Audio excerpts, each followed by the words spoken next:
sebagai jawaban akhir dari sebuah pertaruhan. Keberhasilan tugas adalah segala-galanya. Selamat bertugas. Semoga Tuhan beserta dengan kita. Selesai.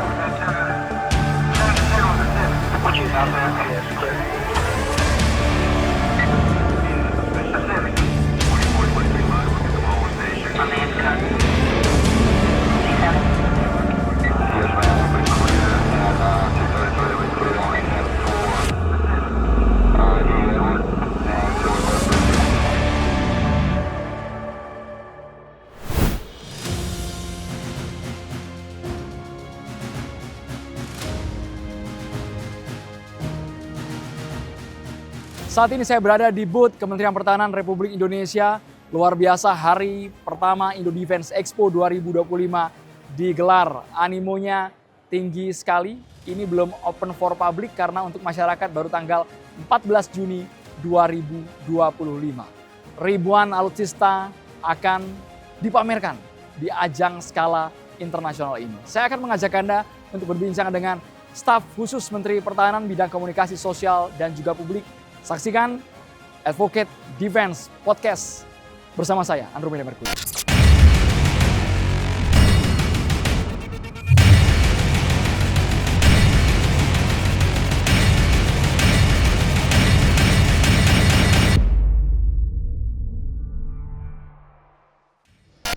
Jumpa lagi di Defense Advocate Podcast. Kali ini kita berbicara mengenai kekuatan pertahanan militer. Tentu bukan hanya sekedar unjuk gigi alutsista yang ada di tanah air. Apalagi kali ini kami hadir spesial dari ajang skala internasional Indo Defense Expo 2025. Kita akan bicara soal kekuatan militer, bukan hanya aspek senjata, kemudian alutsista, tapi adalah narasi. Saya sudah bersama dengan sosok the one and only, semua orang sudah tahu. Saya rasa sosok yang satu ini kenal di semua lapisan masyarakat. Saat ini mengemban amanah sebagai staf khusus Menteri Pertahanan bidang komunikasi sosial dan publik, Pak Deddy Corbuzier. Apa kabar, bro? Apa kabar? Kabar baik ya. Sehat. Sehat. Biasanya akrab dipanggil Om Ded. Iya, apa? Walaupun kita di institusi ada di Indo Defense, tapi kita santai kayaknya kan hari ini kan. Luar biasa. Saya Santai. lihat Pak Deddy dari event pembukaan pagi tadi sudah ada di sini, Pak Tadi ya. pagi sudah ada dari Bintaro, saya jam 5 pagi saya. Wow. Karena kalau telat dikit macet. Spesial. Takjub event ini hari pertama baru. Ini kan gini, Indo Defense ini kan acara di mana kita memperlihatkan, menunjukkan kemampuan, kekuatan pertahanan kita. Juga di sini banyak dari mancanegara yang terbesar di Asia Tenggara. Betul. Jadi maksudnya kalau kita jalan-jalan di sini ini luar biasa karena kita bisa melihat alat-alat yang selama ini kita nggak pernah lihat gitu. Bahkan masyarakat pun nggak pernah tahu. Banyak yang nggak pernah tahu. Dan ini nanti akan dibuka untuk umum. Oke. Ya kan, tanggal 14 hari Sabtu akan dibuka untuk umum di mana masyarakat bisa datang dan bisa ngelihat untuk menjaga kedaulatan kita tuh seperti apa. Jadi ini acara ini gokil lah, bro. Animo kebayang Om, ini baru hari pertama, belum open public, tapi Udah ngantrinya kayak begitu. kebayang hari Sabtu nanti Om. Iya, nanti ngantrinya udah kayak begitu tadi dari ujung ke ujung gitu kan. Baik. Tank ada di mana-mana. ngeri nih kalau udah lihat tank. Tapi Om Ded, saya mau narik ke bidangnya Om Ded sekarang. Om Siap. Ded latar belakangnya luar biasa Om ya. Hiburan, businessman juga, dan saat ini masuk ke struktur pemerintahan. Ya. Bisa dibilang seperti itu kan? Ya, Om jadi Ded. cara bicara saya harus berbeda ya. Lebih formal. Lebih formal. Lebih formal, tapi Lebih formal dikit lah gitu. dagingnya tetap dapat kan Om Ded. Melihat formal. fungsi peran komunikasi yang Om Ded emban sejauh ini apa sih Om Ded? Ini yang dipertanyakan publik mulu soalnya. Iya, gini, kan komunikasi ini sekarang bukan hanya sebagai, contohnya gini, komunikasi ini kan artinya peran dua arah kadang-kadang. Komunikasi bisa satu arah, ya kan? Dan komunikasi sekarang itu digunakan sebagai alat strategis. Gitu. Untuk bangun persepsi dan kepercayaan di masyarakat. Nah ini yang paling sulit gitu. Dan gue kadang-kadang banyak di belakang layar juga untuk membantu bagaimana mencapaikan persepsi tersebut ke masyarakat. Nah yang jadi masalah adalah bahwa komunikasi bukan hanya informasi sekarang. Komunikasi itu bukan hanya, komunikasi ini senjata bro sekarang. Ini serem Om. Saya dengarnya kata senjata ini diksinya ngeri banget ini. Oh betul, Senjata. senjata. Karena bisa bangun persepsi dan kepercayaan publik. Kalau bisa membangun persepsi dan kepercayaan publik, artinya juga bisa membangun ketidakpercayaan publik. Makanya kalau kita salah ngomong aja dipelintirnya kemana-mana gitu kan. Padahal nggak sengaja loh kita salah ngomong. Kadang-kadang hoax keluar, kadang-kadang macam-macam keluar. Kadang-kadang gua ngomong nggak sengaja aja keluar digoreng. Apalagi institusi pertahanan. Ini kita tahulah bahwa hal itu terjadi. Nah makanya Indo Defense ini panggung yang besar sekali untuk memberikan perspektif ke masyarakat, narasi ke publik ke masyarakat. Ini loh yang kita miliki, ini loh yang kita punya saat ini loh yang ada di Indonesia. Silakan datang, silakan lihat. Gitu. Banyak orang nanya kan misalnya gini, kenapa sih harus ngeluarin duit besar banyak untuk alutsista gitu. Triliunan buat apa? Kan banyak yang begitu kan. Ngapain? Emang kita mau perang? Begitu. Pertanyaannya gitu. Selalu itu pertanyaan. Dan itu pasti digoreng-goreng terus. Emang kita mau perang? Kapan kita perangnya? Oke. Tapi kita bisa balik. Ukraina tahu mau perang nggak? Enggak kan? Nggak tahu kan? Betul. Kan negara yang kuat itu bukan negara yang mau perang. Negara yang kuat itu negara yang siap ketika ada sesuatu terjadi gitu kan. Kalau katanya Pak Prabowo, Indonesia ini cinta damai, tapi lebih cinta kemerdekaan. Wah. Jadi kita punya alat-alat ini triliunan bukan mau perang. Tapi kalau kita tidak siap, kedaulatan kita pasti diambil. Karena menurut sejarah, kalau kedaulatan kita nggak ada, kita diambil sama bangsa lain. Itu persepsi yang harusnya publik cerna Itu dengan yang harusnya komprehensif. publik cerna. Kenapa kita punya tank? Kenapa beli pesawat tempur? Kenapa beli begini? Oke, loh, kalau nggak ada, Tiba-tiba perang, tiba-tiba terjadi sesuatu, itu yang tidak kita harapkan. apa yang terjadi? Itu yang nggak kita harapkan. Kan kita gini, sama aja seperti gini, bro olahraga. Oke, lagi sakit nggak? Enggak. Ngapain olahraga? Lo nggak justru olahraga karena kita nggak mau sakit. Banget. Justru kita punya alat-alat ini karena kita nggak mau perang. Mitigasi Om. Betul. Oke. Karena kan showing power juga dibutuhkan. Benar dong, show of power juga dibutuhkan. Menunjukkan kekuatan yang kita punya juga dibutuhkan.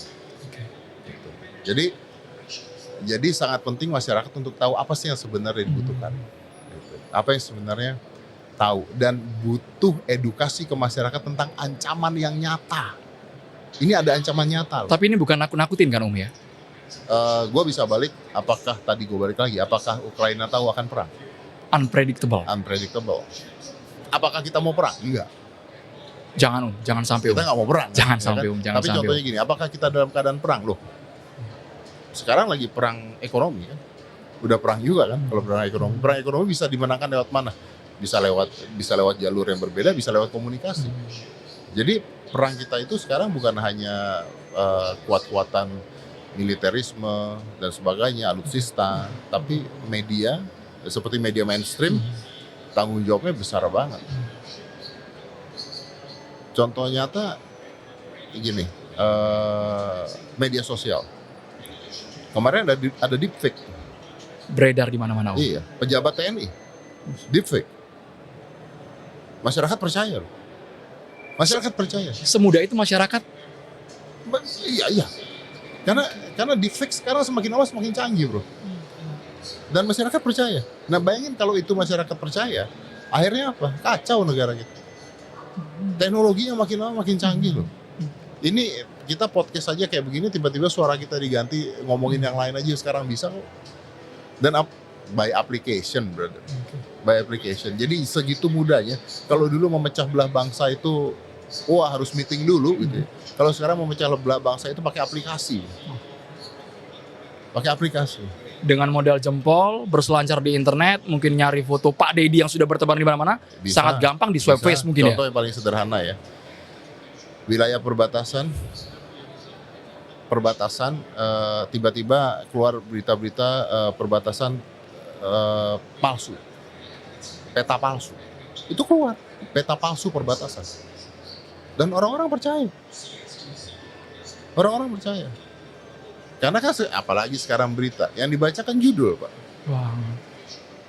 Kan yang baca judul, pembelian alutsista berharga berapa triliun. Wow. Wow, Heboh. harganya fantastis. Betul. Pembelian ini harganya triliunan. Apa gunanya? Itu kan Clickbait sekali ya. clickbait sekali. Padahal kalau dibaca isinya bagus. Kita punya masyarakat yang tidak gemar membaca. Masalah menahun Om Ded. Kita punya masyarakat yang lagi gemar velocity. Sama statue-statue ya. Sama statue. jadi every single part is become important. Apalagi ketika gini lah, kalau mau ngomong jujurnya, komunikasi ke masyarakat itu dari teman-teman media mainstream dan sebagainya, kita butuh bantuan. Karena kalau nggak ada media mainstream, kalau nggak ada sosial media yang waras, artinya masyarakat kita mendapatkan berita-berita yang akhirnya mereka bingung sendiri, akhirnya mereka mikir sendiri, wah ini ada sesuatu, wah ini bohong, wah pemerintah kita gini, wah apa dan macam-macam, akhirnya pecah negara ini.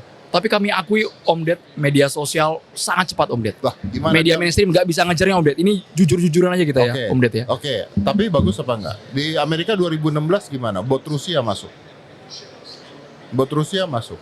Pemilu kemarin di Amerika gimana? Cek aja beritanya. Bot Rusia bisa masuk ke sana. Jadi bayangkan, sebuah negara bisa diatur, nggak perang loh. Botnya masuk. Mungkin nanti pemilihan presiden atau apa segala bisa diatur oleh negara lain. Kita nggak pernah tahu, kita tidak berharap itu terjadi, tapi kan itu terjadi. 2016 itu terjadi. Itu udah bukan rahasia, itu sudah fakta umum, itu terjadi gitu. Jadi ya kita harus siap. Kalau tadi lu bilang bahwa media mainstream sulit untuk mengikuti, ya kenapa? Karena sekarang bukan hanya media sosial, bukan hanya pelaku media sosial, karena setiap orang sekarang bisa berlaku sebagai presenter, bro. Sebagai pewarta, mereka mengklaim diri padahal tidak ada ID card, Oh jelas. tidak ada pelatihan dasar, latar jelas. belakang bukan orang-orang background jurnalis ya Om Ded ya. Jelas, gini, background lu jurnalis, ya kan? Background lu udah jelas 100%. I appreciate that. Ya, lu punya aturan, lu tahu cara mainnya, tahu cara kerjanya dan sebagainya. Oke, gua nggak punya background jurnalis. Gua sama sekali nggak punya background jurnalis. Gua punya acara talk show 12 tahun. Wow. Gue punya pengalaman itu, walaupun tanpa background. Kan education itu bisa didapatkan dengan education atau pengalaman, ya kan? Nah ini kan ada orang-orang yang tidak punya pengalaman sama sekali, Itu Om Ded. ya kan? Dan mereka kadang-kadang Iseng nebar hal yang berbau oh iya, misinformasi, pokoknya disinformasi. cepat disebarin. Intinya mau viral. Intinya FOMO. Oke. Intinya FOMO. Dulu-duluan. Tapi rawan dengan hoax. Dan berita yang disebarkan adalah menurut gua ya, 90% pasti berita-berita negatif. Contohnya paling sederhana gini deh. Kalau rumah kebakaran, banyak orang berhenti videoin, bos. Kalau rumah baru jadi nggak ada orang berhenti videoin, bos. Bukan nolong malah HP-nya Om Ded. Oh iya dong. Lagi kebakaran nih, pada lari tuh, lagi ngambil ember tuh gitu kan. Kenapa? Karena bad news It's a attracts good more. news. Iya. Kalau dulu kita bilangnya seperti lu bilang, miris, bad news miris. is a good news. Oke. Tapi sekarang bad news attracts more attention. Kalau gue bilang bahwa gue dengan Andromeda hari ini podcast menarik sekali, judulnya itu. Dengan gue rubah dengan gue podcast hari ini dengan Andromeda, ada yang aneh nih dengan dia. Orang pasti baca yang ada yang aneh dengan dia gitu. Anehnya apa? Anehnya karena menurut gue dia pinter. Tapi udah baca dulu kan. Algoritmanya udah dapat dulu. Nah bayangkan kalau ini dipakai oleh siapapun itu untuk merusak tatanan negara. Masyarakat kita percaya, tidak semua masyarakat pasti ya. Tapi masyarakat kita percaya pada hal-hal, mudah percaya dengan hal-hal yang dibuat-buat. Demokrasi itu kan luar biasa, bro. Demokrasi itu kan luar biasa. Terbukti bahwa demokrasi adalah yang paling baik di yang buruk. Tapi demokrasi itu kan siap ketika masyarakatnya siap. Masyarakatnya harus siap. Kalau masyarakatnya tidak siap, maka demokrasi ketika semua orang bisa bicara, ada bahayanya dong. Itu yang sering kebablasan Om. Itu yang sering kebablasan. Itu yang akhirnya bisa memecahkan bangsa dan negara. Kita belum bicara serangan asing ya. Baru urusan Ini baru urusan dalam negeri saja. Iya, baru urusan ya gini lah bro. Saya agak-agak takut sih kalau Om Ded bilang ya orang yang mohon maaf mungkin mereka tidak punya motif, tiba-tiba iseng ternyata impact-nya sangat besar, negatif, melibatkan halayak, kayaknya bahaya banget Bro, kita nggak usah bicara pertahanan negara dulu deh. Wah. Kita bicara yang sederhana deh. Bika Ambon jadi isu nasional tuh gimana? Oke. Rendang jadi isu nasional. banget. Isu nasional kan? Lo tau dong rendang yang dibikin hilang itu jadi isu nasional kan? Iya. Persis. Nah, itu pengalihan isu bukan? I don't know. Ya, Tapi isu iya. nasional loh. Bika Ambon loh. Sampai akhirnya diliput media mainstream. Diliput media mainstream. Bika Ambon. Dulu tidak mungkin itu terjadi. Sekarang Bika Ambon jadi isu nasional. Rendang jadi isu nasional. Perselingkuhan jadi isu nasional. Gimana dong? Gampang mecah masyarakatnya. Gampang banget mecah masyarakatnya. Justru itu yang harus kita jaga. Saya menyangka dengan kecanggihan teknologi, daya nalar orang-orang makin meningkat. Kalau siap. Kalau di Indonesia, Om Ded melihatnya sejauh ini. Saya rasa, jangankan di Indonesia, saya rasa di seluruh dunia belum siap. Kemarin saya baru ngeliat video Donald Trump di deepfake. Dan banyak orang-orang Amerika juga di sana yang percaya pada video itu. Ngomongin tentang Tesla, contohnya begitu. Nah, saya rasa masyarakat kita, apalagi di Indonesia, yang maksudnya makanya kan sekarang kalau kita bicaranya dari pemerintahan sekarang, yang ingin dibangunkan adalah anak-anak nih nanti 10 tahun ke depan siap untuk menghadapi ini semua. Tapi kalau mau ngomong jujur, Pak, mau ngomong jujur sejujur-jujurnya, nggak siap. Ini aman gak? Ini di filter gak? Kalau Om Ded udah bilang tidak siap nih, ini agak-agak ini nih. Tugasnya berat banget berarti. Oh iya, makanya kayak hal-hal seperti ini tuh penting. Kalau dibilang siap, kita nggak pernah siap. Ginilah, AI tiap hari ada. Sekarang ada Magnus, nanti ada AI baru, nanti ada deepfake, nanti macam-macam semuanya. Lebih canggih dari VO3 yang sekarang beredar. Lebih canggih lagi.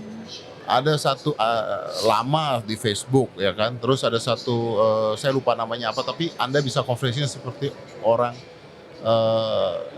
ngomong seperti beneran. Nah, tapi ada juga reverse image search untuk kita tahu bahwa ini AI atau bukan di Google. Jadi ada alat juga untuk kita tahu bahwa ini beneran atau palsu. Ada toolsnya Om? Ada toolsnya ada. Jadi kalau lu Google reverse image search bisa kelihatan ini AI atau bukan, gitu. Nah, tapi pertanyaannya adalah berapa banyak orang yang mau menyediakan waktu ketika baca sesuatu, gue search dulu ya, ini bener apa enggak, gitu. Ini sanksi nih gue. Nah, kan makanya kan. Sanksi. Biasanya ketika ada satu berita, sebelum di search dulu bahwa berita ini real atau hoax, lebih baik disebarin ke WhatsApp grup keluarga. Nah, ke orang tua dulu. Atau orang tua ke anaknya kan. Iya. Kan itu yang biasanya terjadi. Belum tentu berita itu benar. Atau belum tentu itu digoreng juga bisa. Gitu. Nah, kita punya Komdigi. Kalau kita tahu ada konten hoax, kita bisa laporin ke Komdigi loh. Gak usah Komdigi deh, kita laporin konten hoax di Instagram juga bisa kok. Report juga bisa kok. Tapi berapa banyak orang yang mau melakukan itu? Makanya edukasi ke masyarakat bahwa negara kita itu bisa pecah hanya karena media sosial, hanya karena komunikasi yang salah. Itu bisa. Kalau lu nanya, berarti masyarakat kita nggak siap? Enggak. Jujur aja nggak siap. Gua nggak mengatakan mereka tidak siap. Gua pribadi nggak siap. Lu udah tahu cara menggunakan Magnus AI belum?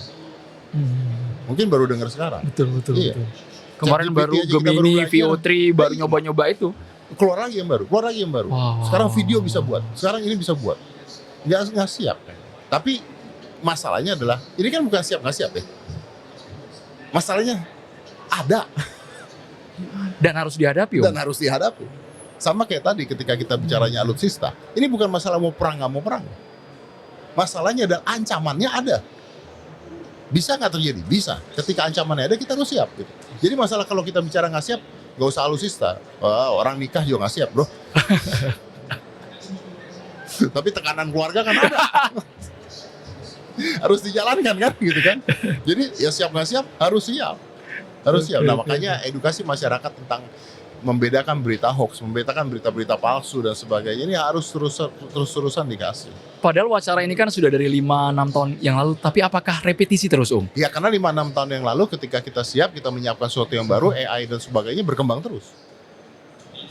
Komdigi sekarang bisa turunin berita hoax, tapi harus bantuan masyarakat juga. Masyarakat harus melaporkan hal tersebut.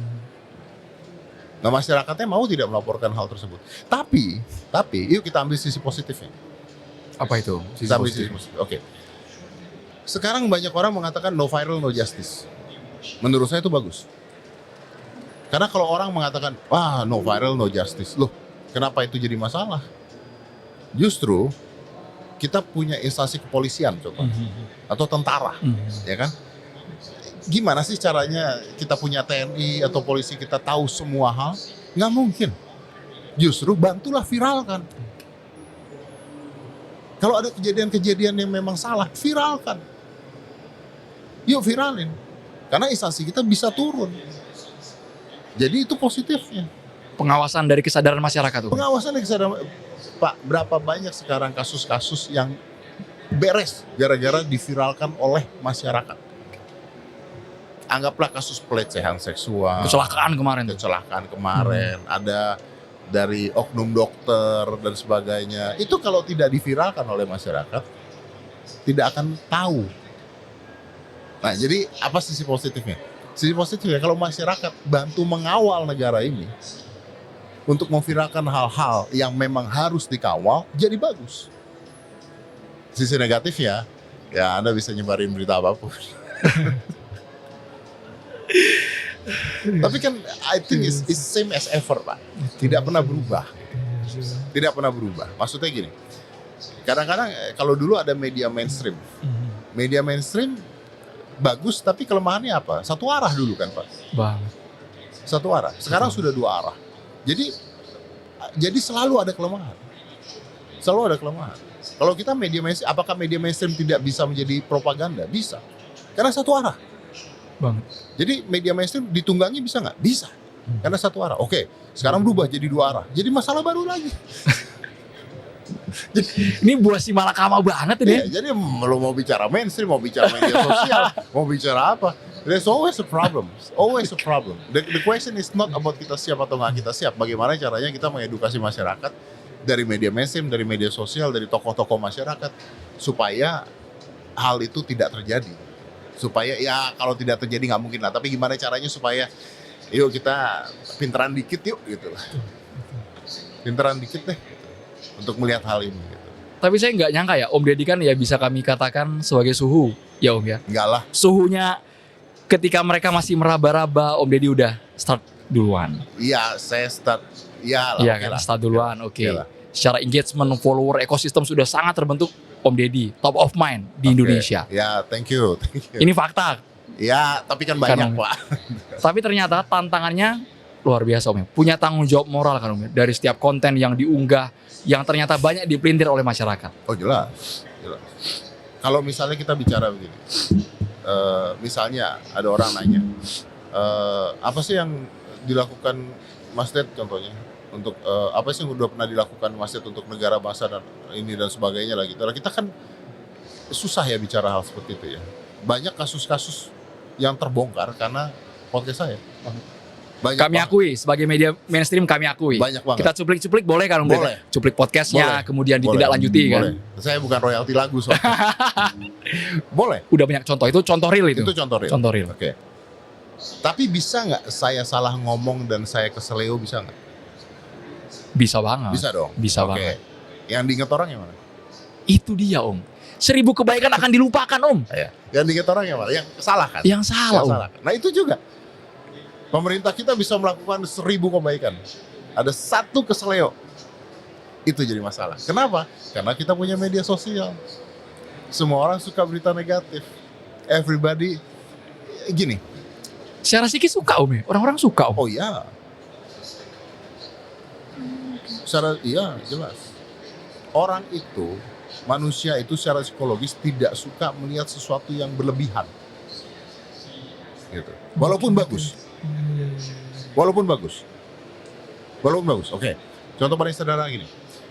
Nih, Kalau di psikologi namanya poppy tall grass. Poppy tall grass tuh gini, ini kita punya tanaman di sini. Kita punya tanaman. Ini tiba-tiba ada satu yang tinggi sampai ke situ. Apa yang kita lakukan? Potong. Bener ya? Supaya rapi. Tapi kalau gue bilang gini gimana? Tanaman yang bisa tinggi sendiri itu yang paling bagus kan sebenarnya. Iya. Dia yang paling sukses. Dia yang paling sehat. Paling subur. Paling subur kan. Kenapa lu potong? Oh iya. Gak enak dilihat, bos. Iya ya. Gak enak dilihatnya. Paling mencolok sendiri ya. Iya, paling mencolok. Gak mau kita potong. Enak dilihat. Make sense. Ini make sense nih. ini jadi akhirnya manusia itu ingin semuanya sama. Gitu. Jadi ketika ada sesuatu yang bagus, dicarilah kejelekannya. Termasuk Om Ded yang jadi incaran. Siapapun, pemerintah eksekutif. Sasar empuk banget itu. Semuanya. Bahkan Pak Presiden, Pak Menhan, pemerintah, siapapun. Lu, siapapun. Banget. Tinggal tunggu waktu dicari kesalahannya. Nggak ada pun dicari. Apalagi ada salah. Yang akan diingat adalah kesalahan. Nah di sini kan Edan. kita harus ya gimana ya? Berat ini tugasnya berat. Ya berat karena ya itulah media sekarang. Itulah yang terjadi sekarang. Dan yang membuat itu siapa? Kita juga. Maksud gue posisi Om Ded tuh asli Om. Orang-orang tuh hanya melihat dari kulit luar Om ya. Ternyata beban yang dipikul tuh mengalahkan kita melihat alutsista canggih yang terpajang dibandingkan kekuatan narasi yang mengalir, itu negatif. Bener. Jadi gini, tantangannya buat saya pribadi kadang-kadang gini. Di Kementerian Pertahanan itu sensitif sekali terhadap info-info tertentu. Contoh misalnya, buat uang ini sebanyak ini buat beli apa aja sih? Coba kita mau tahu buat beli apa aja. Bro, nggak bisa dong. Kita tidak boleh memberitahu. Kadang-kadang ada hal-hal sensitif yang tidak boleh kita beritahu ke media. Atau bukan hanya ke masyarakat ya. Tidak boleh beritahu keluar tentang apa yang kita punya kadang-kadang. Kenapa? Nah, kalau orang-orang tahu, negara lain tahu. Bocor. Kalau negara lain tahu, oh kita punya radar 16. Harganya segini, radar 16, daerah ini. Yang ini tipenya ini. Oh kita punya pesawat ini gini. Jadi kadang-kadang tanya, ini uang triliunan buat apa? Bingung juga kita jawabnya. Oh kita sebutin satu. Gitu. Jet Rafale, Jet 10, bla bla bla bla bla. Posisi di sini. Wow, gampang banget ya. Udah gitu public heterogen, pemahaman orang beda-beda. Buat apa kayak balik lagi? Buat apa gitu. Tapi gini lah, yang paling sederhana gini. Gua kasih tahu lah, ini pesawat kita butuh. Kita beli ya bahasa awamnya, kita beli basoka gitu contohnya. Segini banyak, kita punya rudal segini banyak. Posisi radar kita ada di sini titiknya. Di mana aja kan pertanyaan kan begitu kan. Di mana emang rudal? Di sini. Nah, negara lain lihat, oh di sini. Dihancurin kelar bahaya. Selesai gitu. Jadi kadang-kadang kita ada di posisi, gua pun kadang-kadang di posisi ketika, makanya gua banyak untuk diam, tapi bekerja dari belakang. Ya udah kita bareng-bareng supaya masyarakat dari bawah nih. Jadi gua sering sekali mengadakan seminar-seminar di fakultas, kadang-kadang anak SMA. Jadi gua masuknya ke sana, sebar ini ke sana gitu. Kenapa mereka butuh tahu hal ini untuk kedaulatan? Karena kalau ditanya nggak ada jawabannya.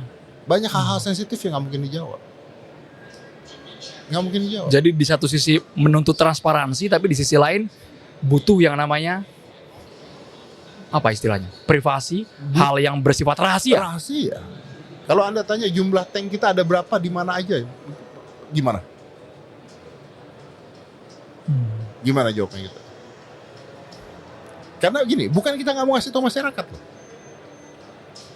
Meskipun di situs Indo Global Firepower Index kalau tidak salah kan ada kekuatan alutsista setiap negara peringkat Indonesia. Ya, itu kan ya itu boleh lah, tapi sekarang jumlah peluru ada berapa? Ditaruh di mana aja? Kan begitu. Kalau tahu jumlah amunisi kita gimana? Itu Om Ded yang publik tidak tahu poin itu Om Ded. Poin itu Iya, kita nggak bisa ngomong juga. Kenapa harus ganti? Lah, bro, nih ya, Anda jalan lah di daerah sini. Ya. Di sini misalnya ada, ini contoh ya, contoh ini ngablu ya, Iya. contoh. Takutnya gue dipotong bagian itu. Ya, ini contoh aja nih ngablu nih. Di sini ada pameran alat night vision. Di sini alat night vision, canggih kan? Oke. Di depan boothnya ada alat anti night vision, gimana dong? Iya. Di sampingnya ada alat anti night vision gitu. Contohnya itu. Contohnya itu. Nah, kan kita nggak boleh tahu apa yang orang lain punya. Apalagi Indonesia mengembangkan alat-alatnya sendiri. Pindad itu kan ngembangin alat-alatnya sendiri. Dan bagus. Dan sangat bagus. Kita dukung. Dan akhirnya jadi jauh lebih murah. Karena produksi anak bangsa. Jauh lebih murah dan bagus. Jadi itu sulitnya. Ini kalau poinnya kita bongkar satu persatu rasanya tidak habis-habis durasinya. Tapi Om Ded, 4 hari kita manfaatkan. Ini bukan hanya sekedar showcase saja, bukan hanya seremonial adanya Indo Defense Expo ini. Menurut Om Ded, kenapa publik harus tahu, bahkan mungkin harus datang, harus interaksi langsung sama Indo Defense? Oke. Rasa bangga memiliki sebuah negara yang merdeka itu nggak cukup hanya dengan santai. Kita tuh bisa santai karena kita merdeka. Gitu. Tapi negara itu bisa berdaulat karena negara kita kuat. Nah, ini adalah sebuah pameran, showcase di mana teknologi TNI ke mata masyarakat dan ke mata dunia, apa saja yang kita miliki. Gitu. Jadi sebenarnya kalau kata-kata simpelnya, masyarakat datang ke sini, lihat deh, kalian akan bangga jadi warga Indonesia.